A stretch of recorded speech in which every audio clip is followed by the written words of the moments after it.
అందరికీ నమస్కారం అండి. ప్రభుత్వ ఉద్యోగులకు పెన్షనర్లకు బిగ్ బ్రేకింగ్ న్యూస్.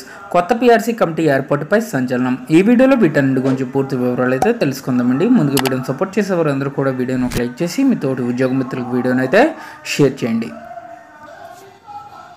కేంద్ర ప్రభుత్వ ఉద్యోగులకు సంబంధించి కార్మిక సంఘాల్లో ఒకటైన ఏఐటీయూసీ వినియోగదారుల ద్రవ్యోల్బణాన్ని దృష్టిలో పెట్టుకుని వేతన సవరణ ప్రక్రియను చేపట్టేందుకు పే ప్యానెల్ ఏర్పాటు చేయవలసిన అవసరం ఉందని స్పష్టం చేసింది.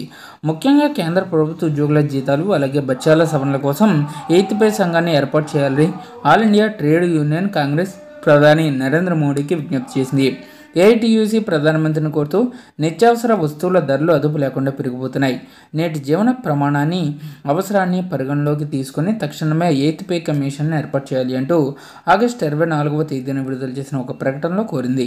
ముఖ్యంగా పే కమిషన్లు 10 సంవత్సరాలకు ఒకసారి ఏర్పడతాయని అందరికీ తెలిసిందే. ఇక 7th పే కమిషన్ ఉన్న మునుపటి పే ప్యానెల్లో ఫిబ్రవరి 2014లో ఏర్పాటైంది. అలాగే అందుకు సంబంధించిన సిఫార్సులు జనవరి 1, 2026 నుండి అమలు చేపడ్డాయి.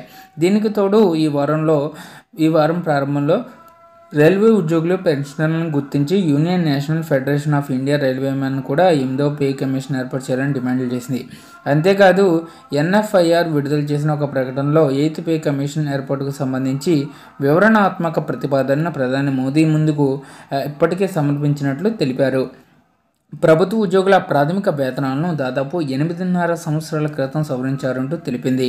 ఇకపోతే తన ప్రతిపాదన ద్వారా డాక్టర్ అక్రోయిడ్ ఫార్ములా ఆధారంగా కనీస వేతనాన్ని నెలకు 32,500గా సవరించాలని తెలిపింది. అయితే ఈ విషయంపై నరేంద్ర మోడీ ప్రభుత్వం ఆర్థిక మంత్రిత్వ శాఖ గత నెలలో లోక్సభ, రాజ్యసభల ముందు లిఖితపూర్వక సమాధానంలో స్పష్టం చేసింది. ప్రస్తుతం అలాంటి ప్రతిపాదన ఏదీ ప్రభుత్వ పరిశీలనలో లేదని ఆర్థిక శాఖ సహాయ మంత్రి పంకజ్ చౌదరి స్పష్టం చేశారు. దీన్ని బట్టి చూస్తే ఉద్యోగస్తుల వేతనం ఇప్పట్లో సవరించే అవకాశం లేదు అన్నట్లు తెలుస్తుంది.